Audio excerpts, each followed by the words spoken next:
2025, baby. Happy New Year. Does feel a little bit late to be saying Happy New Year because I've had a bit of a break from YouTube. Guys, Vlogmas nearly had me this year. It nearly did. It was a very stressful process. Anyway, I'm back. Happy New Year, 2025. Welcome, welcome, welcome.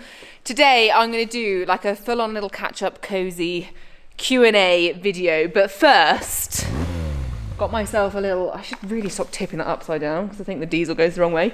Got myself a little cheeky leaf blower here because we are not starting this new year with a manky-looking barn. Not being swept this morning. Just honestly haven't had the will to do it. January's tough. So yeah, let's give it a blow. Like give it a go, but leaf blower pun. And then we'll get down to it. Standing on the wall. Put your back down on the wall. 3, 4, 5, 6, 7. Twist the little thing. Pull the thing. Oh. Come on. Stupid! Did I twist it the wrong way? 1, 2, 3, 4, 5, 6, 7. Sure I twisted it.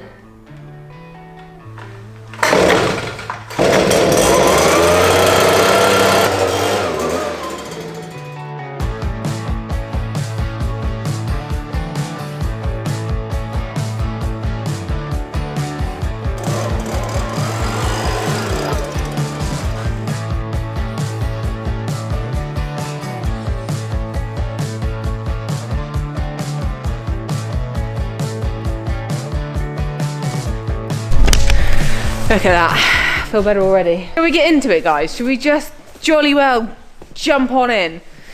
I did a little question box on Instagram the other day. You guys sent so many questions, so it's literally going to be as simple as sitting here.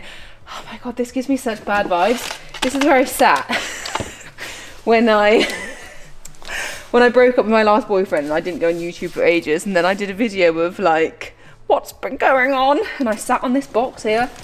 Ah, memories. Your tripod for the day. Cold, isn't it?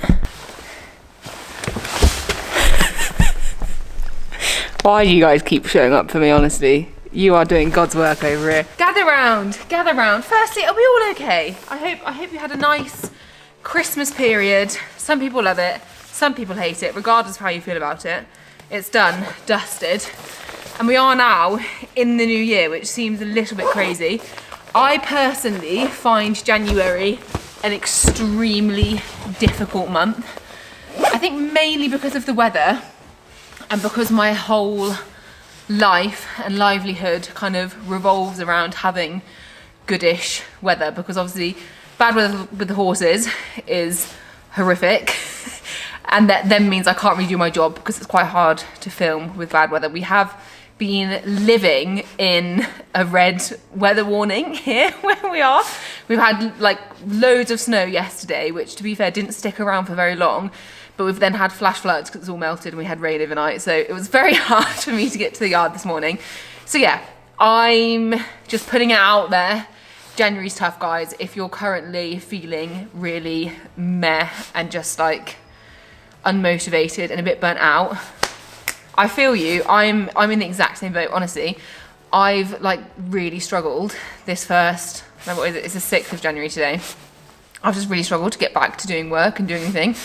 And today I was like, right, you are filming something because it's going to make you feel better. Put makeup on, and I was driving over here and I was like, I'm actually really excited to talk to these guys because I can just moan, and I know that you guys kind of feel the same. Anyway, yeah, I hope we're all good. Little catch up. You feel quite far away. Come a bit closer. Let's come a bit closer. On the subject of catching up, we've got some questions. I asked you guys to keep them like kind of 2025 related, as in like what's going to be happening this year. I feel like I always say this, my first video of the year as well. If there is any content that you think would be really fun, or like stuff you want to see more of, stuff you want to see less of, awkward, just let me know. Drop it in the comments. I do like try and go on my comments as much as possible. I try and see them all. So yeah, drop it down below. If there's anything you want, let me know. Damn, I'm rhyming this year. Hope you like that. As I said, you guys, oh, also I updated my phone. This is the first time I've had like one of the new phones, because normally my contract ends at a really annoying time, so I don't ever get like the latest phone. But this one, 16 Pro, not sure I like it, but I've got it. Anyway, I've screenshotted like the main questions. You guys sent in so many, and a lot were kind of similar, so I've tried to just like get a bit of a blanket one. But we're going to start off with one that I've kind of already touched on a little bit. So this one says, do you find doing horses every day draining, or do you feel you have enough days away from it? And to be honest, like, I do actually find it quite draining. I think like they are such hard work horses. They're amazing at, like, in many ways they are the only thing that keeps me going, because it gives me a routine. Like, I have to get up in the morning, we have to do them, they have to be done in the evening. Like, my day always has a structure, and if you're feeling like really down and kind of like just struggling to get up and do anything, I find that the horses like force me to get on and do something. And then that does put me in a much better headspace. But that doesn't say that there aren't days where I'm just like,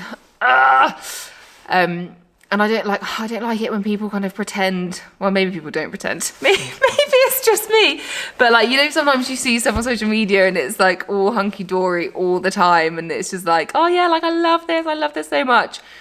I can't relate to that, because especially in the winter, especially when like they're not getting as much turnout as you'd like them to get. So when they do go out, they're going absolutely crazy. They're more prone to injuring themselves. Like they get mud fever, stuff like that. It can all pile up. So 100% there are days where I think like, oh, gosh, I could just do without this today. But it's like, it's rare that it lasts very long. I'd say I don't have consecutive days of that. And I think that's where I would probably start to be like, oh, am I not enjoying this as much if I had day after day after day? But for me, it's just like, if you've had a really tough week, really bad weather, the horses maybe haven't gone to plan, they're not riding very well, or one's had an injury. Yes, 100%. There are days where I'm like, I just can't. Do you struggle with mental health, and does it impact your riding? So I find like it's a tricky one to talk about this, because obviously my confidence knock that I had was very much a mental health issue, because it was all going on in my head, and it was essentially my brain just completely shutting down like everything about my riding. Just kind of like I was just repetitively telling myself like I wasn't good enough and couldn't do it, and that I should be giving up and that kind of thing. And that obviously massively affected my riding, and that's something that I've gone through with all of you guys, and it is all on camera. So from that point of view, yes, my mental health has affected my riding. If we're looking at like broader mental health issues, touch wood, I would say, other than when I was younger and I had really, really bad OCD, which I've briefly spoken about on here, which, oh my gosh, that really affected my riding, because I was so funny about germs and cleanliness that I really struggled being down at the yard. I used to like wear washing up gloves, and I'd have so much hand sanitizer in the car, and like anything touched my hand, I'd have to like go and sanitize. And like there were so many times where I would just have absolute, like I would just be so overwhelmed and so overstimulated with it all. If something had touched me that I like had deemed really, really dirty, I'd just have points where I'd be in the car and I'd just be bawling my eyes out. And at the time where we were living, the yard wasn't at the house, so like with no running water or anything there, so I think that kind of fed into it a bit. I couldn't wash my hands when I was there, so if something happened and it got on top of me, it was just, honestly couldn't process it. So yeah, there'd be times where I'd just be like inconsolable in the car, and poor mum would have to drive me home and like try and calm me down, and then I'd start this whole other process of I'm home, I'm clean, but now whatever I touched, I then went in the car, and I'd have to go back and meticulously retrace my steps and like disinfect everything I had touched with that dirty hand. So, God, that got like really, that got really deep really fast. It's really odd talking about this, because I honestly haven't relived this like segment of my life for ages, because this is actually going to lead in very well to the paid partnership of this video. I genuinely didn't mean it to be like this, but I am working with BetterHelp for this video, and it kind of does go hand in hand. So when I had my really bad episode of OCD, it probably went on for before GCSEs through to like A-level-y time. So I would say it was from like year 9 through to year 12. So probably like 3 years of my life and like they're very formative years, aren't they, when you're that age?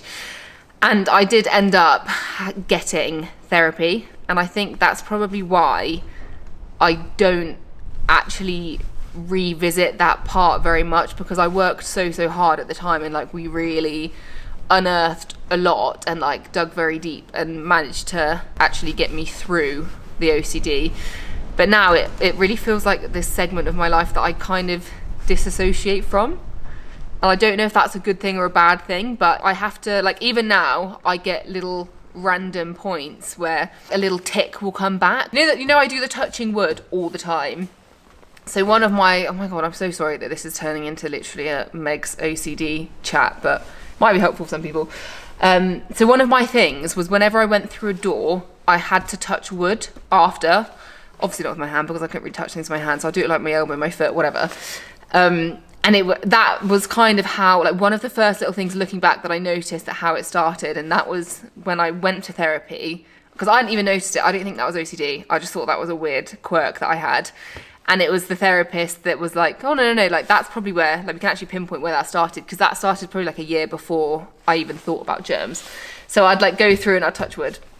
So I know that is a saying, but like, now I sometimes just have these weird things. I'll go through a door and I'll go to find, like, to go to touch wood somewhere, and I'll feel like, no, like, you're not doing it.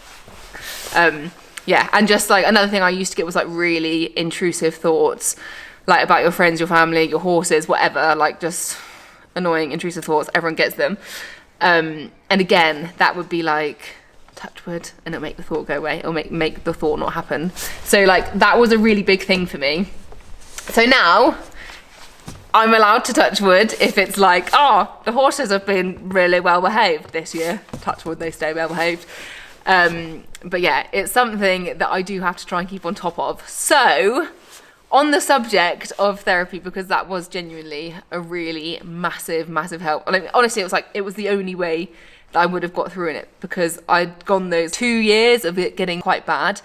And then the 3rd year was when mum and dad luckily were like, you know, something's not right, and I did end up going for therapy, and it was really hard, and there were many days I did not want to go, and I think because of the age I struggled to see how it would help, whereas being removed from that now, I can now see how important it was, and I can see in my adult life how you don't actually have to have something that's really bad yet. I think something I've learned as I've gotten older is that you don't have to suffer in silence, and like even if it's something that feels really small, things do snowball. So my advice would always be to try and get on top of things and just to talk about it. So BetterHelp, obviously the paid partner of this video, they are all about trying to make therapy more accessible to everyone. So they are an online therapy platform. Basically the way it works is you'll fill out a questionnaire all about yourself, what you're going through, and then within a few days you'll be matched to your therapist. Now this is such an important part, because therapy is amazing, but therapy with someone that you don't click with, you're not going to get that far. Like, you're not going to get everything you want out of it. And this was something I learned because I went to one person and then ended up going to a different person. And the second person I just gelled with a lot more, and I felt like I could be a lot more open and honest. So if you fill out the questionnaire, you get matched, and you think, actually, after the first session or two, I'm not really vibing with this person, you do not have to panic, because it's so easy to just change to another person. You can do it as many times as you want. But another great thing from them is that they have a messaging service. So say you're having a session a week, but in between you're finding that you're just struggling a bit, you can just pop on messages and speak to your therapist there and then, and just get a little bit of help to tide you over to the next session. As I said at the start, the new year can also be really tough if you're feeling like left behind, like you're not keeping up. If you're just being a bit harsh on yourself, then maybe therapy is the way forward. BetterHelp has over 7,000 reviews and a 4.5 rating on Trustpilot, so they are absolutely amazing. They're tried and tested. If you think you'd benefit from therapy, then you can use my link, which is betterhelp.com/Elphick, and that will get you 10% off your first month of therapy. I feel like we need to make these a little bit more horsey because I've gone very deep very early on. So, next question is, what are your plans with Wilma for 2025 and beyond? So there were quite a few questions about Wilma. There was one question that was like, have you sold Wilma, because we haven't seen her like for a while, and she has basically gone back on her break. So I know I mentioned it a little bit when I was deciding who I was going to take to London. Wilma had like a little mini break at the end of the season, and then I brought her back up alongside Winnie. So I always wanted to take Winnie to London because it made more sense. I've explained this in like other videos, but Wilma kind of had to be there in the background, like semi-fit and semi-ready to go, just in case Winnie wasn't up for it. Once I decided that Winnie was definitely going, I like let Wilma back down. So she has now been on, she's probably been on another 3-week break, I would say. So I'm at the point of wanting to get back on her, but the weather just hasn't been playing into my hand. So she's going to be coming back into work soon, and then that'll be that. She'll be rallied for the 2025 season. So my plans with her, which kind of goes into another question. I'm just like answering questions within questions, which was, are you going to try and qualify Wilma? Well, it was Wilma, Jam, and Winnie for badminton. Technically, the answer to that is no, because as far as I'm aware, if this rule still stands, you can only have 2 rides at badminton. And I have really gotten it into my little head that I want to have, I think it's London that's done this to me because I felt so sentimental when I was there. I want to have Jamie and Winnie at the same badminton once. Like, if I can, I'm going to try really, really hard to make it happen, because there's something about like having the mum and the daughter there competing, which just fills my heart with so much joy. So that's kind of what I've set myself the task of this year, which means I'm not going to be like heavily aiming Wilma at it, because I can't take 3 horses and it's so hard to qualify that I think I'm better off like trying really hard with 2 than sort of trying to like spread myself too thin and qualify 3 horses, or like try and qualify 3 horses and see who gets there kind of thing, because I think it's just too hard to keep it up. So Wilma, in theory, is not going to be aiming for badminton next year. That's not saying she'll never be aimed at badminton. I would love to take her there, but that will probably be something that I focus on more towards the end of this season and next year to qualify for 2027. Oh my gosh, 2027. Oh, that's crazy. Gosh, time is fleeting. Make the most of every moment you have, guys. So, Wilma this year, I'm probably going to start her unaffiliated and do some Cotswold Cups, and then maybe do a half season BE. The main reason for that is it's just so expensive. If I can get away with like just getting her up and running at some unaffiliateds, then doing affiliated in the second half of the year, it just makes it a little bit cheaper. Obviously, Wilma didn't 100% go to plan last year. I feel like it's a bit mean, because she was doing really well. Like, she won an event, she came 3rd at her first BE, and then the last 2, is it only the last 2? Yeah, I think it's the last 2. We had that stop at Chillington, which, to be fair to her, was like, it was a very grey line as to whether that was actually a stop, and I could fully justify it because it was going into water, the light changed. It was just one of those things. Like, we got the 20 penalties cross country. Then at Little Gatcombe, her last event of the season, she had that stop at the last, and she didn't have the smoothest cross country round. And I think because those are the last 2 things in my mind of her season, it's put a bit of a negative light on it, and it's just made me a bit, like, it really didn't go to plan with Wilma last year, which isn't fair to say, because we did have lots of good things. Take both those last 2 runs, she would have won Little Gatcombe if she'd actually just gone over that last fence, and Chillington, if she'd gone clear cross country, she would have qualified for Bramham. She'd have been placed. I can't remember where she'd been placed. So, like, it's not the be all and end all, but it's hard when it's the last thing, like the last phase. I feel like it's hard not to fixate on it and think you've had a rubbish day when actually you just had a rubbish little segment. So Wilma, I think I've got a bit of a plan for her. It's not set in stone yet. She's definitely staying here, and I'm definitely going to be eventing her, but I'm going to be getting a bit more help with her, because obviously there is something in her head when we're going cross country that I'm not picking up on, and like that's why we're having the stop. So I just want to get a bit more tailored help just for her. So that's what my plan is at the minute. But yeah, like I said, I need to set it in stone.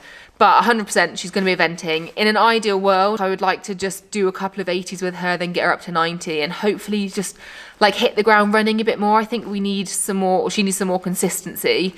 And then yeah, like I said, in terms of what I want her to qualify for, if she could get to the Cotswold Cup Championships, that would absolutely make my day. It's at Cirencester. It just looks amazing. I obviously went there last year to support Hanny, and then I went to one of their early ones just to film again. So I've been a couple of times, and it's like such a cool vibe and such an amazing place. So definitely would like to qualify her for that. And then I think it will be a case of trying to qualify for the 20s, 27. Oh, I can't believe. Isn't that mad? Guys, we're so close to 2030. Oh my gosh.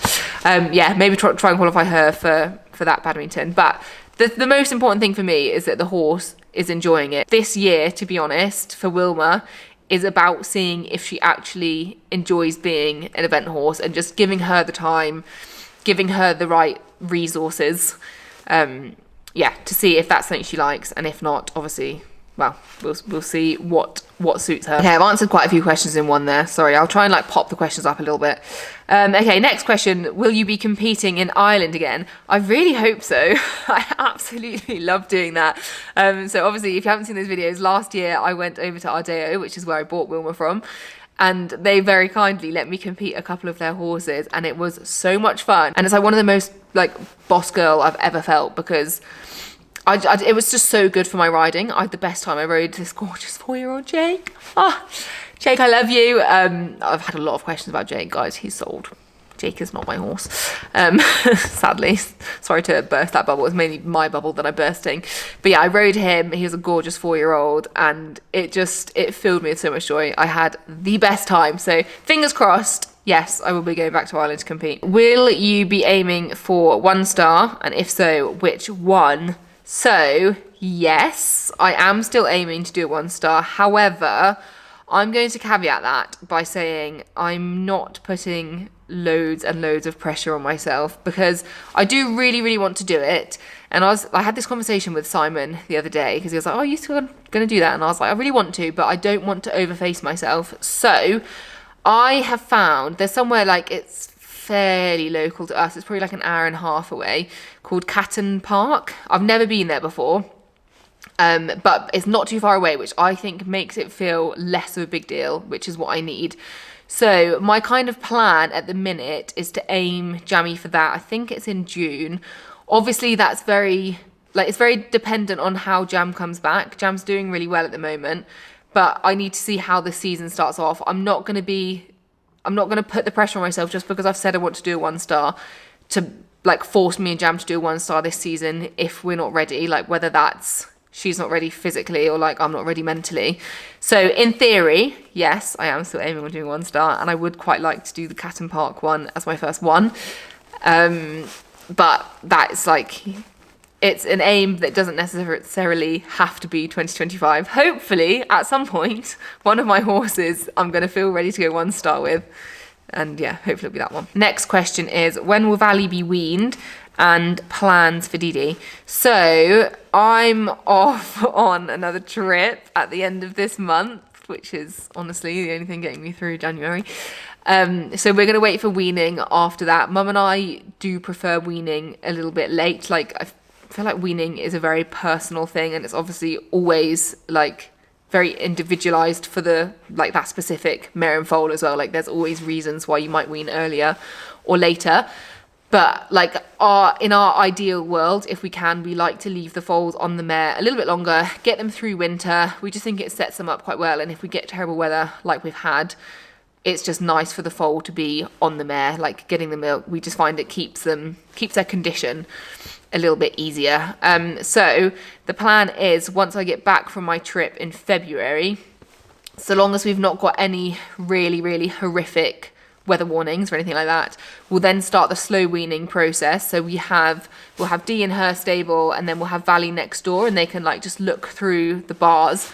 So we'd normally do that, like say they do that overnight if they're both staying in, and then during the day they'd be put back together in the field. So we'd like do that for a little bit, just get them used to being apart, or like a little bit further apart. And like it gives Dee's milk a chance to sort of dry up a little bit more naturally, rather than just going full cold turkey. So we do that, and then gradually you'll kind of prolong the time they're kept separate, and like maybe put them 2 stables apart, so there's a stable in the middle, so they're like not touching noses. So yeah, that's how we tend to do it. We do like a bit of a slow weaning process, and then eventually they will just be sort of fully separated. Valley will go with the boys, and we'll probably find somewhere for Dee Dee to go, like she'll probably go with a friend or something for a little bit of time, just so that they're not on the same yard and not calling to each other, because we find that can make it a little bit more stressful for them. And then in terms of plans for Dee, it's honestly so up in the air at the minute, which moves me on to the next question of, are you going to be putting any mares in foal this year? So we're not expecting any foals this year, which is the first time in quite a few years. And honestly, both Mum and I are quite pleased about it, because it is very stressful. It's very time consuming. Like there's a lot of heartache. We had this year, like obviously like the birth went really, really well with Valley, but then we had his whole like hernia and colic fiasco. And it did, we just found it very emotionally draining. So we're actually quite pleased that we're not expecting any foals this year. We need to have a real sit down and think of what we're going to do with our mares, because we have got a lot of nice mares. We've bred some really nice foals. Mum and I both really like the breeding. It's something Mum's always been very passionate about, and it was kind of like a dream of hers to be able to do a little bit of it. So we certainly will be having more foals at some point.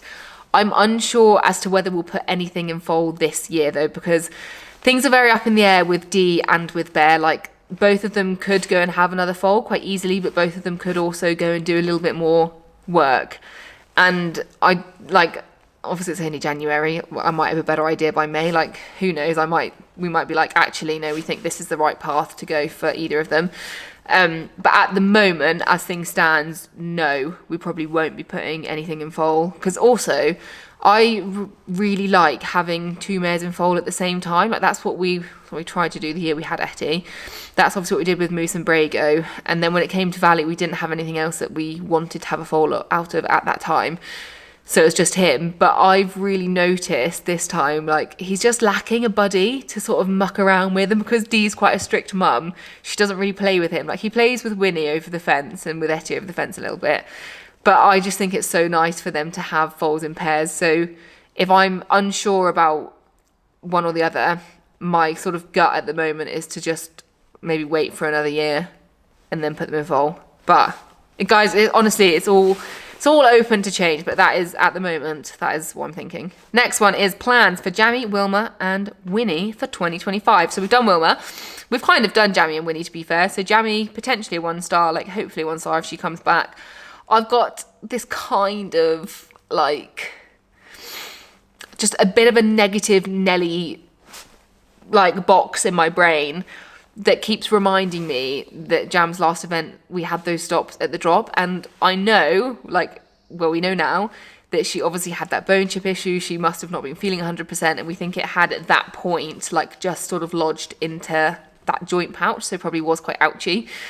But there's just this weird bit of me that's like, oh, does she not want to do it anymore? And until I go out and have a few good runs, I don't think I'm going to be able to get that feeling out of my head. So in an ideal world, Jam season, she'll come out, I'll join her to BE, she'll do some 90s, she'll go back up to 100, she'll get some regional final qualifications for badminton, we'll do a 1-star, and then we'll qualify for badminton at 100. That's my ideal season with Jam. Obviously, she's a horse, and we can't predict how things are going to go. A lot of you were asking after her actually and how she was. So very brief interlude of Jamie update. She is doing really, really well. So she's obviously had all her box rest. She had loads of rehab, so much walking in hands. So all the pole work and everything. Then she's done ridden rehab. She's now walk, trot, cantering. She's doing all ridden poles. She's doing canter poles. I've just started doing canter cavalettes with her.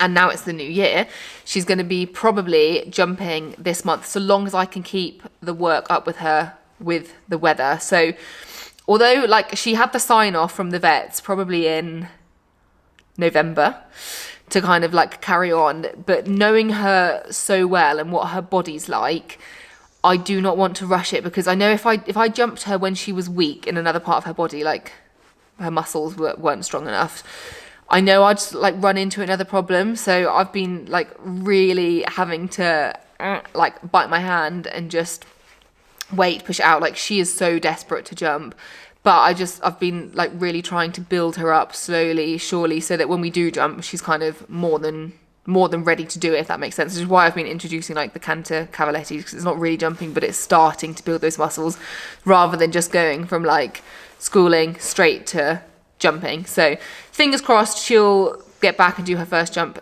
this month. She's so fat and fluffy at the moment. Honestly, you guys wouldn't recognize her. She looks absolutely terrible. But you know, we've been here before with jump, and she does bounce back from it. So yeah, that is how Jamie's doing.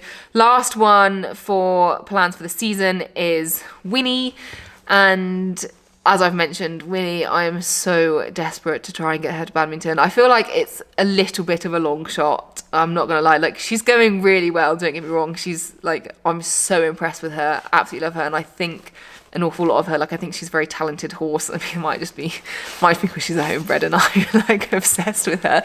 But yeah, I do think she's very talented, but she is still very green in terms of horses qualifying for badminton. Like, last year was her first event season. Obviously that was cut very, very short. So I think she's done like, don't know, 4 events, maybe 5 events. Probably not even 5. Oh, I don't know. Can't entirely remember. And they were going really well. The main issue with her is the water. I really need to work on the water. She's just not that confident with it. And I think like our relationship has really developed in the last 6 months. So I'm hoping maybe I'll come out this year and she'll just kind of know what she's doing a little bit more. But for her, I would like to bring her out at 80. She was basically, when she won her last event of the season last year, and then I was going to step her up to 90. But then she went lame before I had a chance to. So I'm hoping if we come back how we left off, I'll do maybe like 2 80s with her. And then she'll step up to 90, and that will be BE, because I'm trying to qualify her for badders. So my main things with her will be to get a couple of regional final qualifications in. And I think that now is still top 10% of any 90, sorry. And then 2 double clears, I think is how it's working. Keep changing the rules, BE, about how you qualify. So yeah, that will be like my main focus, and if I can get those in and she's going really well, potentially she'll step up to 100, like a small 100 this year. If she does by some miracle qualify for badminton, I'd quite like her to have done 100 beforehand. Like, I'll try and qualify for her for 90 badminton, but I think to do the 90 at badminton you need to have had a couple of 100 runs, really, because it is such a big step up there. So yeah, that would be like, if we do qualify for badders, that will kind of be on my bingo card of trying to get that 100 run in. Now I've mentioned bingo card, that does perfectly lead into this next question, because if you follow me on Instagram, you'll see I did like a 2025 bingo, because I saw like some other non-horsey accounts doing it, and I was like, oh, that's such a good idea.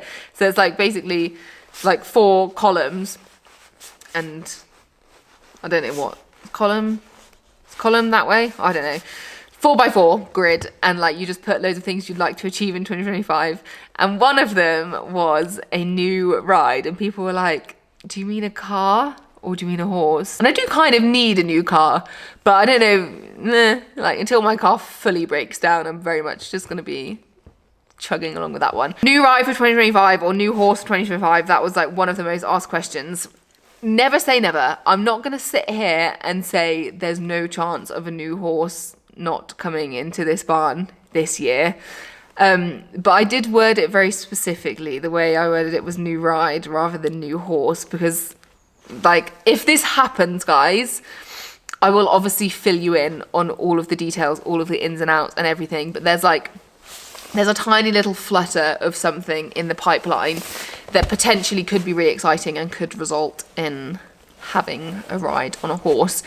But honestly, like, when I say when I say it's a flutter, like it is but a twinkle in my eye at the minute. Like it's like nothing has happened, nothing is happening kind of thing.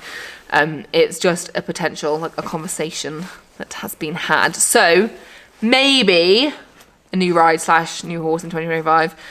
Equally, I've got an awful lot on my plate to keep me going, so it's not something that I'm like, oh my god, we need to make this happen. How is the house, and will you be doing a home improvement series? The house is good, like we're finally getting a little bit more done now, like we've hit January. Like last month it was so hard to actually get anything done because both Pete and I were so busy. We just didn't have a minute to, like it was too difficult to actually do anything. We didn't have time to do it ourselves, and like our schedules were so all over the place that we couldn't really commit to having people coming in because we didn't know exactly what time we were going to be home and like whether we were going to be there all day to let people sort of crack on. So yeah, the house is good. We are making progress. We're nearing getting the master bedroom done. Like it's all plastered. We're doing the skirting boards of it. We just need to get it painted and carpeted, and then finally, like we'll have one room done. There's just been a lot that's cropped up. Like it's not been that well looked after, basically. So like when we went to go and look around it, it looked like it was kind of ready to move into. Now we've gone and we've like scratched away the surface. You can see there's a lot of issues with it and a lot of money that needs to be spent on things that, like, obviously it benefits the house, but you don't feel like you've seen the benefit straight away. Like there's a leak in the roof that needs sorting, and like that's gonna be quite a lot of money to sort it, and it obviously really needs doing. But when I'm sat downstairs in like in front of the fire, I'm not gonna be like, oh, I can really appreciate that roof being done. So yeah, there's just like quite a few things that need doing, but it is going well. As for doing a home renovation series, I will definitely keep giving you guys updates. It will probably be more a case of like updates coming to you like on like random vlogs, to be honest, and on Instagram. Like I don't think I'm going to do a whole series, as much as I would love to. It's not like the main thing going on the channel. Like there's so much other stuff to do, and I think because it's being such a slow process and because we're living there, it's not like we're not living there and we've just gone in and we're bulldozing through it and we're getting loads of stuff done. Progress is so slow, I feel like it's quite hard to actually make a video on it. So I mean, things might change if I get a bit of momentum. Obviously when we're doing stuff, I'm going to try and film a little bit, so maybe at the end of the year when the house is in a much better point and you can actually see some changes, maybe I'll do like an overall summary of how it's gone, but I think at the moment it will just be little updates here and there, if that's okay. My hands are getting really, really chilly, so I think I'm gonna make this the last question, and it says, will you be keeping Etty, and if so, when will she be back? So this is, I mean, I feel like I've like a bit of a broken record because I think I discussed this an awful lot, and I kind of did it in my video I did like late-ish last year. I did an update on all of the horses.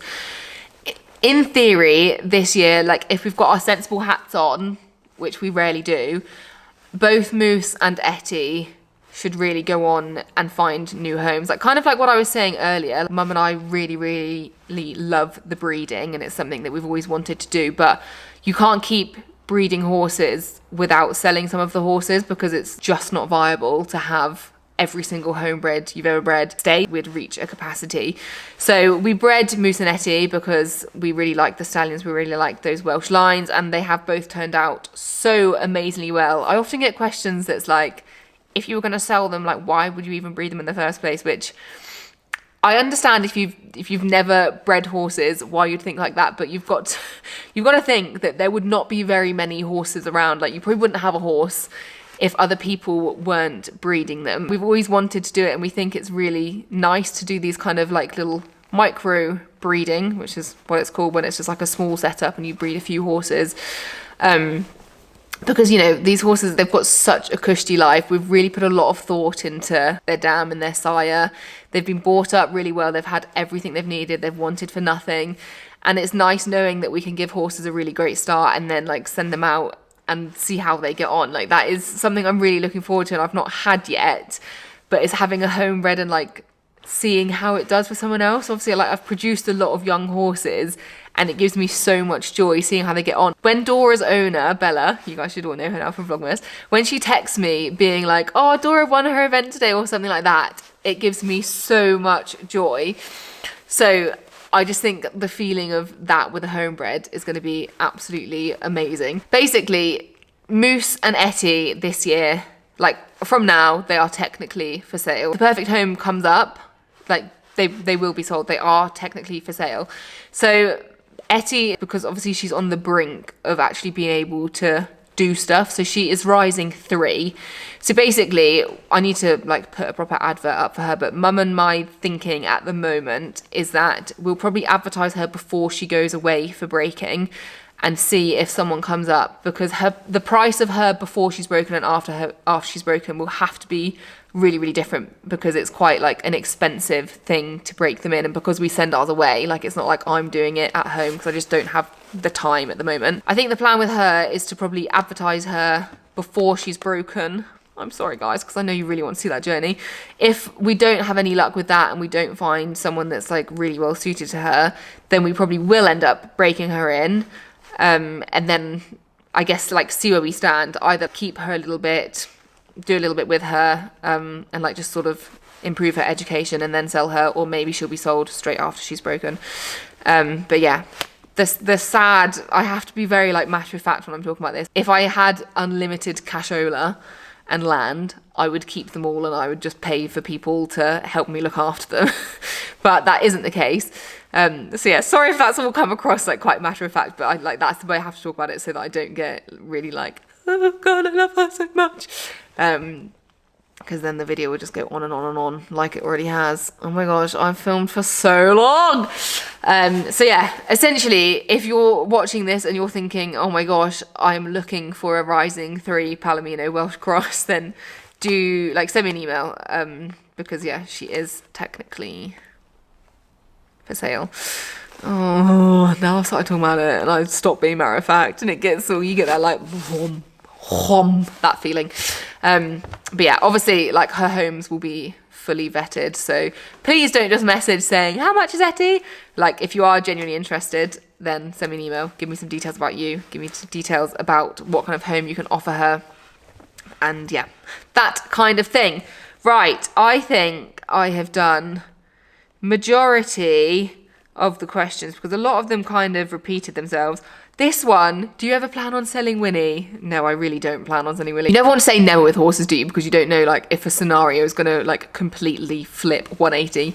But in theory, guys, no, Winnie will be staying with us. She's very, very special. That is all of the questions I had screenshotted. Thank you so much for sending them in. If there's anything like I haven't answered in here, put comments down below. Like I said at the start, like firstly comments about content you'd like to see, but if there's any questions that are really burning, I'm going to try and spend the first half an hour like properly in the comments after this video has gone live and replying to some of them. So drop them down below, let me know. Other than that, I'm very excited to share this year with you. 2025, please be kind to me, and yeah, I live, love you. I'll see you very soon. Bye! Honestly, I cannot feel my feet.